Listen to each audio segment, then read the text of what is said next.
Kari DePhillips is an SEO specialist, social media marketing, SEO, of course, is search engine optimization. We have an interesting conversation on what to look for, some of the do's and don'ts when you're trying to look if you have a small business or a podcast or even a large business that you want to get attention, that you want your services or products sold. It's a very enlightening conversation on what to look for, what not to look for, what happens, what are some red flags on a proposal, some SEO providers. She is out of Amsterdam. She got a very interesting history, started a company back in 2010, originally from the States, from Pittsburgh, and is now over there. Just a great conversation where I asked what motivates her, how she defines success with her and her staff. She has a podcast called Workation, where working at home, the trend is here. We talk about that. Is the trend over, or more employees demanding to work at home, and what she does? Her staff is all over the world. She mentions one is an actual rock star. They actually tour.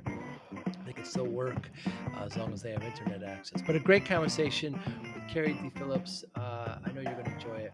Thanks for listening. Hi, I'm Joey Pinz. People ask me, how did I lose 130 pounds? The quick answer is always discipline. I started my business, wasn't paying attention to my health, was eating too much, drinking too much sweets. My daughter was born. Next thing I know, I'm pre-diabetic. I have hypertension. I knew something had to change. Discipline.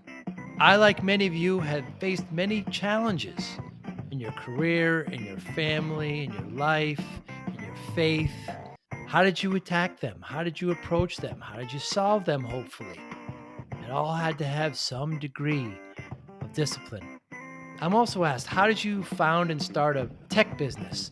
And it lasted over 25 years. Discipline. I was committed to it, enjoyed technology, didn't enjoy some aspects of it, but knew it was necessary. Discipline.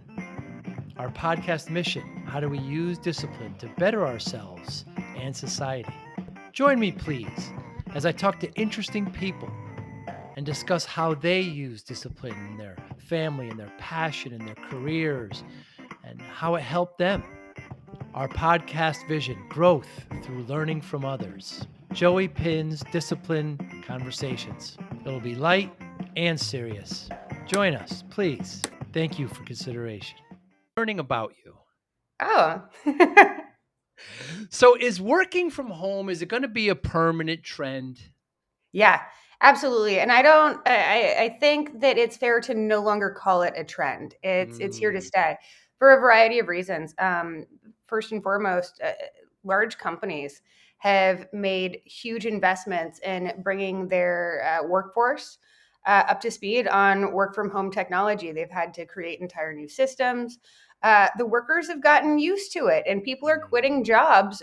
They're resigning over not being able to work from home. So I think in order to stay competitive from a hiring standpoint, you're going to need to, as an employer, work in that flexibility for your employees.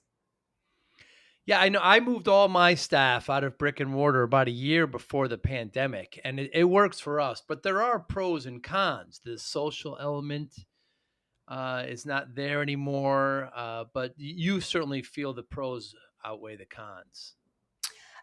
For me in particular, yeah. For my staff as well, we ran the math, and on average, each of us saves 500 hours per year on the getting ready and commute to and from an office that doesn't need to exist routine. I'm a lady with a challenging hair texture, so it takes me a little while longer. Maybe I'm saving closer to 750 hours. I don't really know. It got depressing to run that math at a certain point in time. But my staff is, investing those 500 hours into, creative outlets like podcasts, podcasting. We have a few podcasters on staff. One of our guys is a legit rock star. So he tours around the world and gets to work from the road while also, making money and doing what he loves. So when you consider the opportunity cost of going to an office every day and kind of being locked into that office environment. Um, is it worth the socialization? Because I have Slack channels. I've got a water cooler Slack channel, and we talk about, what's on TV or funny memes or stuff like that. You can still have social time, Hmm. if you want to. I don't think that it's an all or nothing thing working from home. Yeah, I agree as well. And I know some firms that do have an office and they kind of give a lot of staff the option. If you want to come in, you can, but certainly work from home. And would this have happened? This shift happened without the pandemic? I think it was happening anyway, but the Hmm. pandemic certainly sped it up, put it into Yeah. hyper. Yeah, like I said, I moved my staff, but we're a technology firm, much like Right. yours. I mean, you're a Yeah. PR firm, SEO, and we just don't need to be. I mean, also all the money it saves on rent and everything that's there. Will this move? You think? I call it a trend, but will it move people out of the cities? I don't know. It's going to give people more flexibility. Right. It depends on what the cities have to offer and what individuals are looking for in a particular living environment. I really love the beach, but right now I live in Amsterdam. So, the benefits of working from home include the ability to kind of pick up and move your life whenever you want to. Yeah, that is incredibly flexible. My daughters recently, my youngest is empty nest, so I don't like the winters in the northeast of the US, of course. And so I'm down in Tampa where I can, it's the middle of this January and it's 85 degrees. I'm able to play tennis, I'm able to play golf and still have just as much functionality as wherever, all I need is bandwidth. I guess really that's the key, right? Because if there's no bandwidth, then you can't do anything. Very true. More important than electricity in some place. Well, you need electricity, but yeah. Now your podcast, it took me a while to actually pronounce it. Workation, Yeah, uh, workationing, the work, workationing podcast. workationing. Yeah. And do you still ice shower, ice bath? Yeah, actually, COVID kind of shut that down. But so Amsterdam is like fully locked down right now. All Mm. the only grocery stores are open. All the restaurants are closed. It's a real depressing time to be in Amsterdam right now. But yeah, about once a month, I get some girlfriends together and we all trauma bond in the ice bath. Trauma bond. Yeah. And I study, of course, Wim Hof. I've been taking cold showers for a little while, and Mhm. it definitely helps. And it's, you got to shocking in the beginning, and then you kind of go an extra 30 seconds, go an extra 30 seconds, and it does liven the spirit. Yeah, that's one way to put it. I'm up to 6 minutes. I go in the Wow. ice bath and I fully submerge, and then Wow. I hang out there for 6 minutes while my friends tell me racy stories to keep me distracted. And that's kind of like that's our thing now. In order to, get through sitting in an ice bath for 6 minutes, like fully submerged, it helps to have some distraction. So that also helps with the trauma bonding. We tell each other the craziest stories, and it makes the time go a little bit faster. And it definitely the studies on it, what it does to the human body are absolutely incredible. And it not only is endurance, but it's yeah, also helping and healing certain things. Just there's swelling is such a serious issue with the human body, and just the icing just calms that down. It's wonderful. Yeah, it does wonderful things. If your listeners are interested, they can check out the Workationing podcast, WORKATIONING. And I think it's the most recent episode. I'm in the ice Good. bath for the first time. And I cursed a lot. I Mm. cried. I went through a range of emotion to get through that 6 minutes, but I did it. And now, I do it for fun, kind of. Mm. I sleep great afterward. I've That's never right. had such a wonderful night's sleep as I do after Mm. I've taken an ice bath. And that's, yeah, sleep, diet, exercise, kind of the three pillars of health. And so your firm is essentially, it's primarily a PR firm, but you focus on SEO and copywriting, and you started it yourself. You started there in Amsterdam? No, I started it in Pittsburgh. I went to college Mm, in Pittsburgh. So I founded the company in 2010, which sounds a lot more recent than it was. mm. um, and we focus on search engine optimization, public relations, and social media marketing. And the reason why we target those three areas is because they really go hand in hand. In order to be effective in the realm of PR, you need to be effective in social media. You need to know how to effectively, market yourself and target your messages to the people who they're going to resonate with. I once got a client an entire feature in Wired magazine by sending one tweet at CES. So that's Wow. like that's an example of how social media marketing can translate really well to PR. But also search engine optimization. If you're getting lots of backlinks from these, high authority sites, uh, then you're in a prime position to leverage that. We call it link juice Hmm. in the industry. You can leverage that link juice with long form keyword targeted content that will convert, Google searchers into actual buyers of your product or service. So, an example of that is at the Content Factory. I've written 3 blog posts that have generated over $1 million in sales each for the Wow. agency over the years, and we keep getting leads and sales from those blog posts. I have clients who we work with that their how they source business has been completely transformed now that they're ranking for all of the keywords that uh, people would be searching for before making a buying decision. So now instead of having to go, let's say like door to door and actually shake some hands to move these like high ticket items, people are finding them organically through search, making those purchases directly. And it's now like 100% of his business is through SEO. And Wow. it's fantastic. It hit at a perfect time because COVID shut down travel and he Mm. was no longer able to go to, let's say, networking events or conventions that would pop a lot of sales. So it was perfect timing in that instance. We are constantly bombarded by kind of SEO hacks and people promising the earth and the moon. And what should we look for, Carrie? Like, what should any red flags? Any tell us how to choose a great partner. Sure.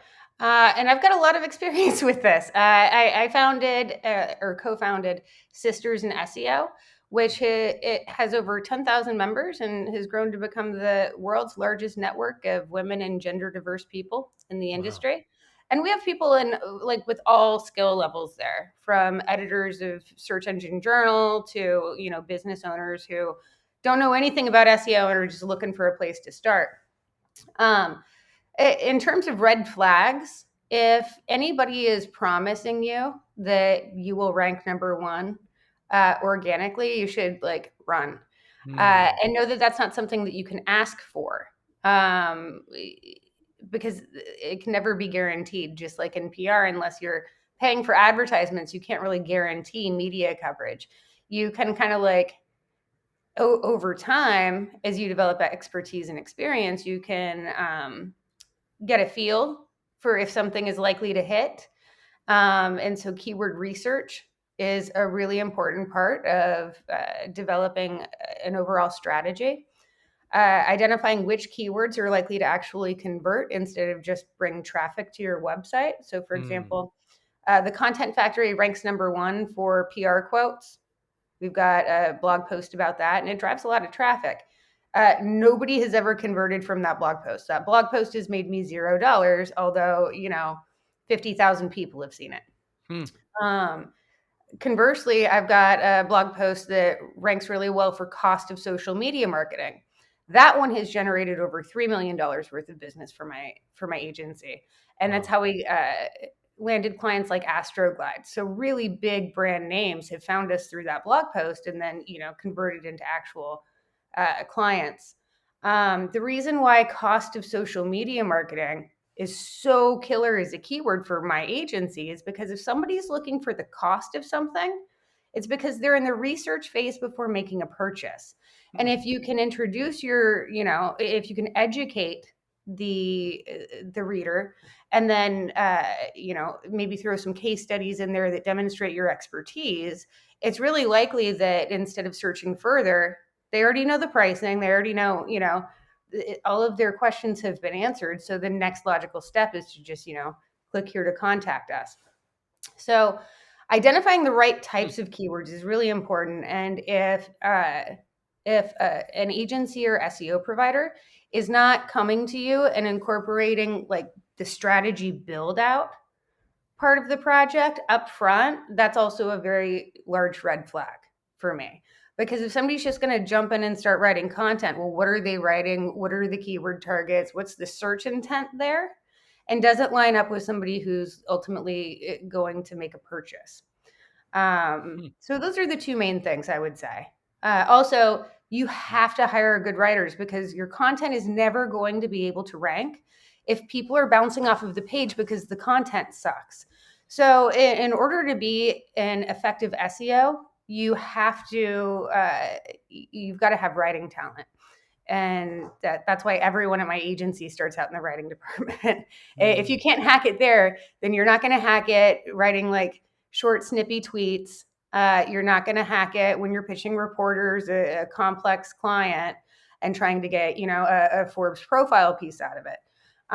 So writing capability in the internet era, I think, is more important than ever. And I think it's an often overlooked quality. Very well said. A lot to think about there. Of course, SEO, search engine optimization, SMM is social media marketing. What's really the difference between the two? So search engine optimization is all about ranking number one in, let's say, a Google search for a particular search term that somebody might be looking for. So maybe best business podcast, you might want to rank for, right? Then you have to have like content surrounding that. You have to, have links pointing to the page. It's more complex than just, creating content. But social media marketing is, sending a tweet to a journalist, or sending a tweet that gets noticed and then results in, somebody clicking through and buying the product. Very interesting. And it drives it that way. Now, I've been in business for a long time. Whenever we get an SEO kind of proposal, it's always, okay, we got to redo the website. Is that typical? It depends. It depends. For most companies, I would say no. It depends on how complex the website is. How many product pages do you have? Do you even have product pages? If you're a service-based company, depending on the existing status of your website, you might not need to have a complete overhaul. But if you're rocking the same website that you did in 2002, then yeah, maybe you might want to have that facelift and complete revamp. In a lot of cases, just kind of like fixing the problems will kind of set you up foundationally for success from a technical SEO perspective. So for example, there are plugins that you can use that will reduce the image size and loading speed of your website. That's a very critical ranking factor for search engine optimization. So if your website's slow, we've got to figure out, how are we going to lighten that load so that the user experience is really good. Speaking of user experience, how is that? Are there ways to optimize user experience and also like capture more leads? So for example, do you have a pop-up on your website that people, they can get X guide for free if they enter their email address, and then you get to email market to them to the end of time or until they unsubscribe? Right. Those types of things are kind of like initial level from an SEO perspective, because if foundationally your website isn't set up for success from a user experience and technical SEO perspective, it doesn't matter how much content you write or how good the content is. It doesn't matter how many backlinks you have pointed to the pages, because people are going to like bounce off of the site. They're not going to wait for those images to load. They're not going to wait for the page to load. They're going to get really impatient, and they're going to click that back button, and that's going to negatively impact your rankings. Wow. So much to consider. So much to consider. Are there more um how should I word this? Are there more firms like yourself that are really good at it than firms that are not? No. No, and I have clients crying to me all the time about how, I'm the fourth agency that they've come to, Yeah. and the previous three really screwed the pooch. And, in digging into, fixing some of the problems, I can see where they went wrong. But if you don't know what to look for, it's really easy for business owners to get kind of scammed by people who oftentimes they'll use black hat tactics, which means that they're Mm, trying to scam Google.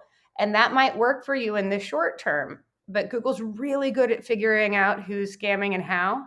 And it's getting smarter every day. These algorithms are. And so if you have somebody who has utilized black hat techniques to, shadily rank number one or rank at the top for search terms, what you'll find is it doesn't take too long for Google to notice and then blacklist them. And then right. that is a very expensive and very time consuming process to go back, like disavow all of those links, and then, crawl over to Google and say, can you please unblacklist me? And so you don't want to do that. And there is a big risk of that if you go with the wrong agency. So that's definitely something that I would ask up front. Do you engage in black hat techniques or gray hat Mm. techniques? And if they say yes, I would definitely run. Very interesting. I've certainly heard of black hat, but not gray. So gray just kind of tips the it's just it's Yeah, a kind of lot of black hatters say that they're gray hat, and it's like, well, right. all right, a darker shade of gray. Right, Is that what right. we're doing? Wow. And so if you're a small business and these are and you everybody needs help in it. I mean, what if you're a business and you have a very niche kind of audience, a very specific audience. It's business related, it's not consumer. I mean, is are the first steps really trying to figure out who the audience is and what they would search for? How do you get into the mind of what these people would search for? You reverse engineer their problems. So Mm, what problems are they having? So why are they like so for me, going back mm, to again that example of cost of social media marketing, strategically I know if somebody's looking for the cost of something, then they're primed to make that purchase. You really have to understand who your customers or clients are, and then understand their pain points so that you can create content that will attract them to you while they're trying to figure out the solutions to their problem.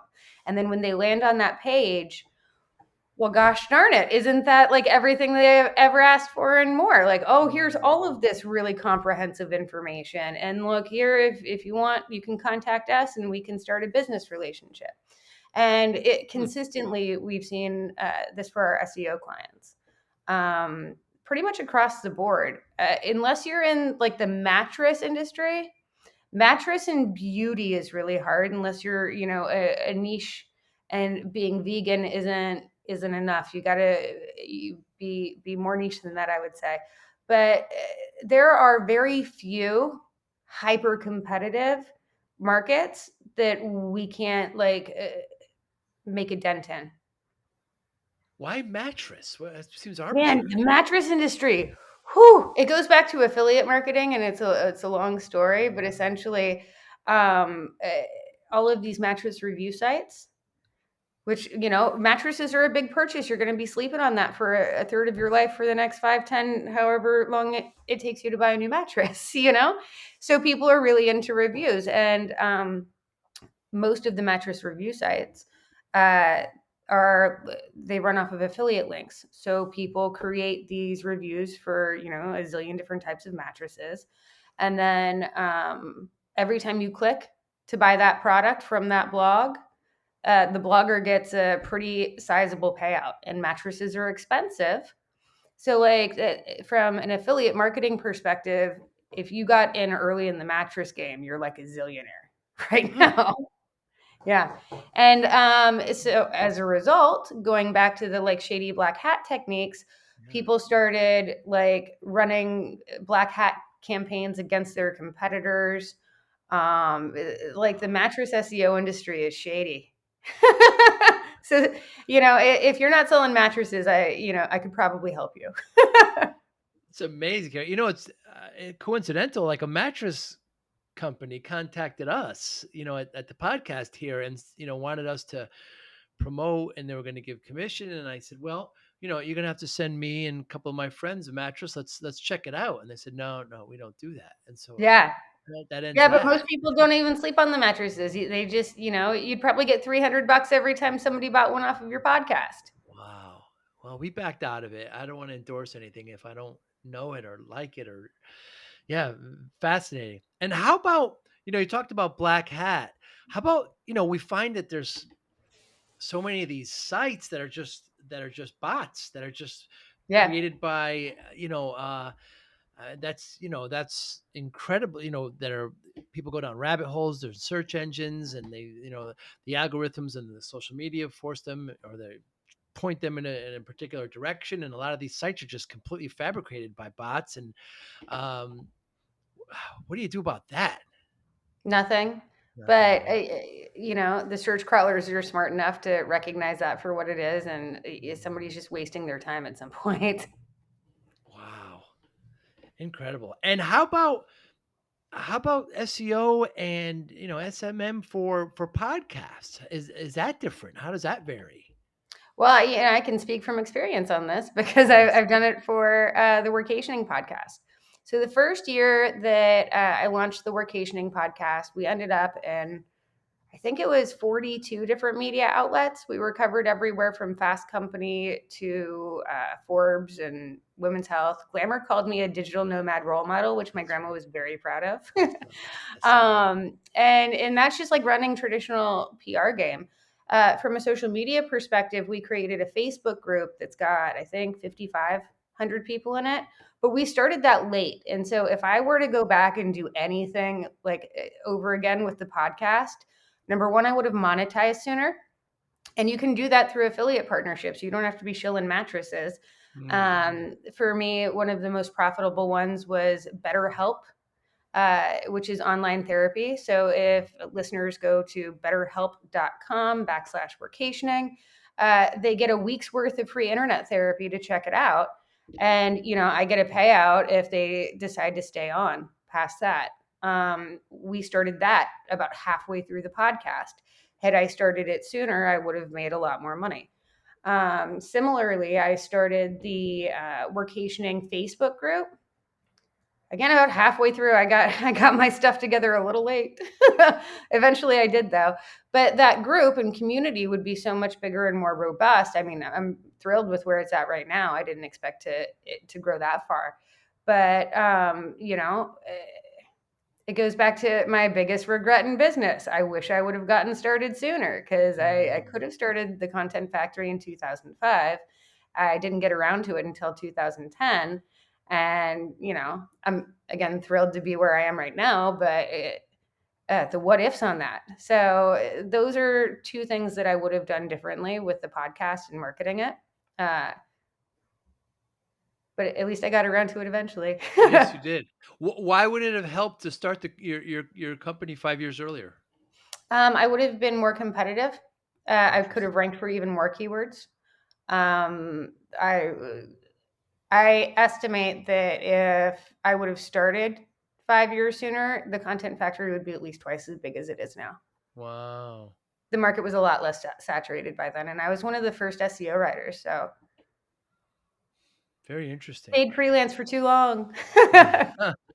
And yeah, what kind it's an interesting point. Like what kind of, results should businesses, podcasts expect from SEO? I mean, immediately, a day, a week, a month, a No, year? SEO is a very long game. So if you get Mm. started today, you're probably not going to start seeing real consistent results for another 3 to 6 months. Wow. And it's definitely a snowball effect. So like you don't want to just like start and then stop. You got to keep Mm, that momentum going, which is why I think it's really smart for a lot of companies to outsource their SEO, because then they don't even have to worry about it. And right. it is a lot of highly strategic work. Yeah, and that could be frustrating to some because we're in this world of kind of instant gratification and it's a long play. Yeah, you can get Facebook ads for that. Right, right. You can actually get Facebook ads or yeah. And is Google the number one search? I mean, Yep. YouTube, Google, that's it. Yeah. All the Yeah, I mean, others.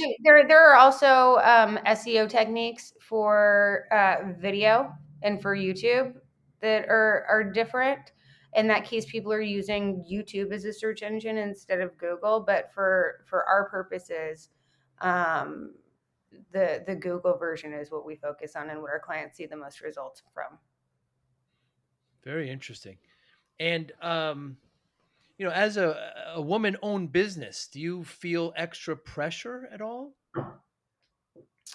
Um, No. Okay. I've had inappropriate comments made to me at conferences, which has been less than Mm, ideal. mm, I've encountered random sexism, especially with working with like older, like general male marketers. mm. Um, encountered that a few times. Uh, but I'm pretty quick to demonstrate my competence, I think. And I don't know. I don't think that being a woman has like hindered me at all. If anything, it's given me kind of like a cool niche to own. Um, I kind of like leading women in SEO. It's fulfilling work to me, and I think that more women and minorities need to be represented in this community, because essentially we're writing the internet. We're Mm. writing what you're finding when you search for, whatever it is that you Google next. Chances are, the next time you Google something, the page that you land on has been written by somebody like me. So when you consider that, and you also consider that in the United States, at least 70% of the industry is male. So Hmm. we're rocking a 30% minority. And I think that is, I don't think, I know, that's being reflected in the search results that you see and the diversity or lack thereof and inclusivity or lack thereof of the content that you find as you're, going about your daily Google searching. Very interesting. Have you been following the Elizabeth Holmes trial? Loosely. Yeah, just incredible what's happening there. And um, I have daughters, and I always this kind of thing concerns me. Would this have happened to a male? I don't know. I don't know. But y- as of the time of us talking, she's been found guilty 4 out of 11 counts, and there's no sentencing yet. But um, I guess we will see. What kind of budget should we have, in our mind when we're looking at something like some of your services for a small business or a podcast? Sure. So I'm happy to talk exact numbers. The Content Yeah. Factory is a fully transparent agency. Our rates are available on our website. So if you're interested in any of our services, you can check out contentfac as in cat.com, and you can access all of that. But happy to talk in broad sweeping generalizations right now. Sure. Typically, our client engagement starts with keyword research and competitive analysis. So we do a deep dive on like what keywords you're currently ranking for, what keywords you want to be ranking for, what keywords you can rank for, Hmm. and run that against the top 2 or 3 competitors in your space. From that, we build out like a complete, for at least the next quarter, content strategy that will specifically target those keywords with long form content.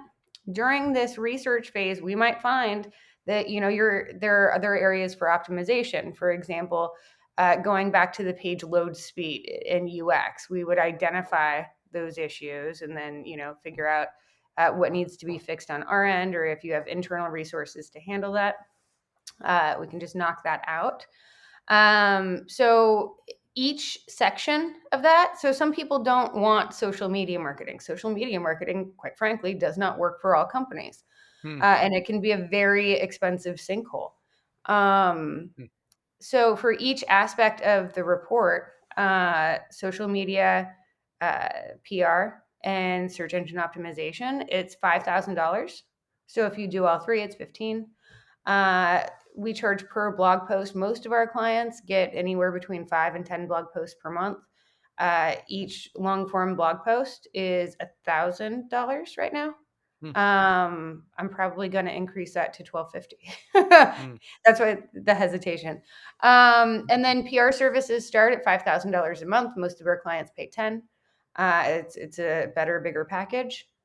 Social media, it can run the gamut, but it starts at 4,500 And this is fixed price per for, month. it's monthly, of course. Yeah. Yeah. Yeah. And um, so what can businesses, podcasts do before engagement with you? Is there any kind of pre-work they should have ready? You should know who your clients are or your customers. Mm, If you don't have a pretty well built out profile, we can work with you on that. That's part of our branding services. But in most cases, most people know who their buyers are. So then again, it's really important that we know that information so that we can reverse engineer their problems mm. and then solve them aggressively with content. Very interesting. On the podcast, we talk a lot about discipline. Do you consider yourself a disciplined person, Kari DePhillips? Mm, my hesitation signs are on my 8 ball pointing to no, but I know that that's not true of myself because I like wake up and I like to rise and grind. Um, I'm not super disciplined about doing things that I don't like. I'm Mm, fortunate enough that I really love my work.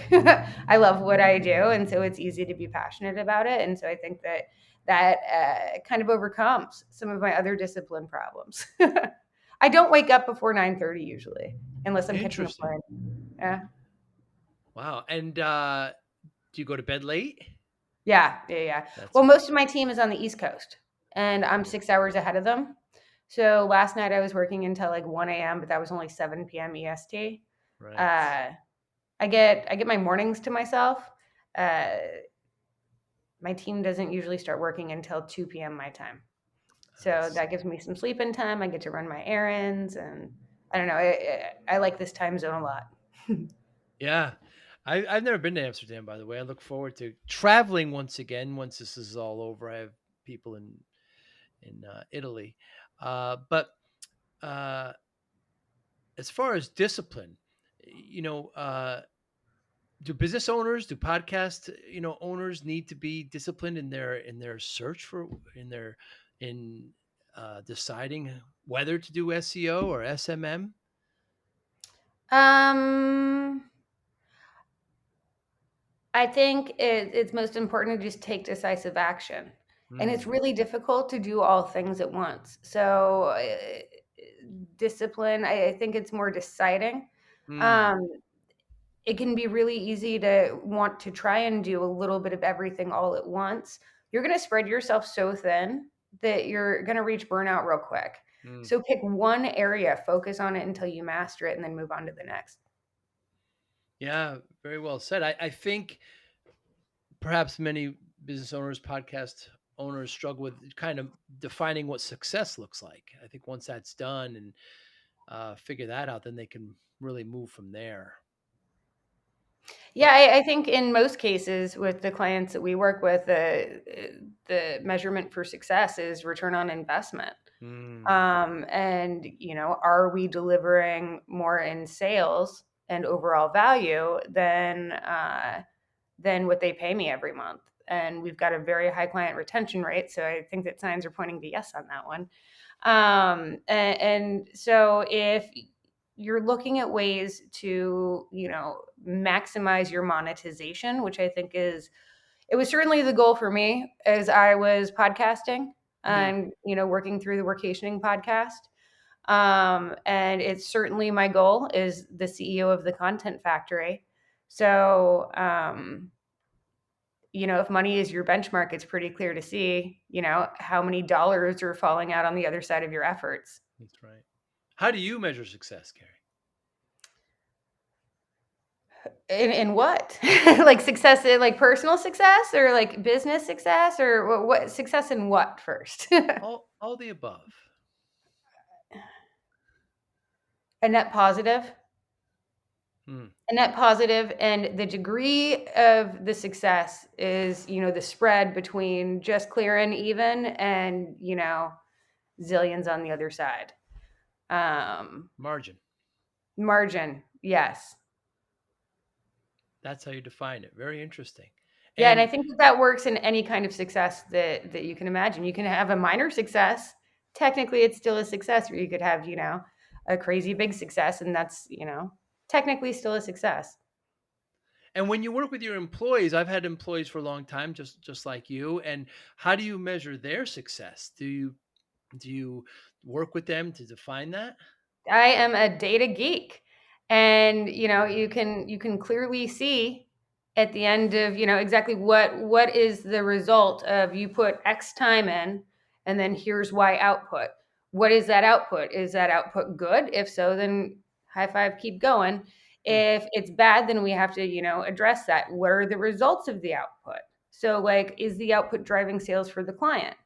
Every month we put together client reports, and it's very clear for me to see, and it's very clear for the client to see if the arrows are green and pointing upward or they're not. Hmm. And when the arrows are green and pointing down, then we've got to figure out like what's the issue here and how do we solve this problem. Very interesting. Very unique perspective there. And what motivates you?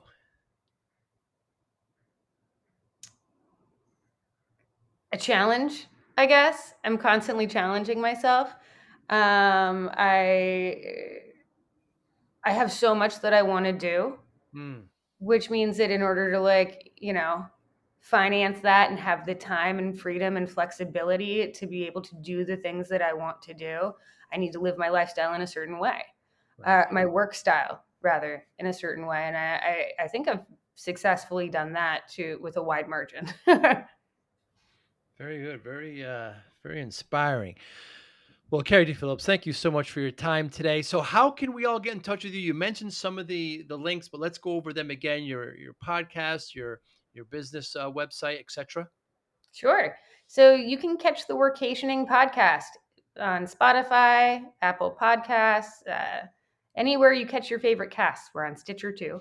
And the Content Factory, contentfacfac.com, is my website and my company. And we are currently accepting new clients for PR and social media. Right now, our SEO team is booked until March, Wow. but reach out now if you're interested. And if any of your listeners are interested in joining Sisters in SEO, obviously they've got to be of the female persuasion for that at facebook.com/groups/sisters in SEO. And Workationing has a Facebook group too that everyone's welcome to join. Yeah, and I joined that actually, by the way. Oh, great. Thank you so much for your time. I really appreciate it, and I hope one day if we get out there to Amsterdam, we can have a cup of coffee once this is all over. I'd love that. Thanks so much for having me. You be well. Enjoy your day. Talk You to you too. soon. Bye. Thank you for listening and or viewing Joey Pinz Discipline Conversations. Please share this episode with one or two of your friends who you think may benefit from the episode. Our website, www.joeypins.com. There you'll find lots of resources and you could join our mailing list. Please follow us on all our social media, Instagram, Twitter, and Facebook. Podcast information, the video version of our podcast is on YouTube. Please subscribe. Audio is on all major podcasting platforms. Please follow them. And if you like it, please consider giving 5-star rating. Would really appreciate that. Would you like to financially support the podcast? You can go to our Patreon site. Consider $5, $10, or $20 a month. There's all kind of plans that we have there. There's like a one-time payment. What is this podcast episode worth to you? $25, $50, $100, $500, $1,000, $5,000. You be the judge. You can go to our PayPal account to do that as well. Thank you again for listening or watching Joey Pinz Discipline Conversations.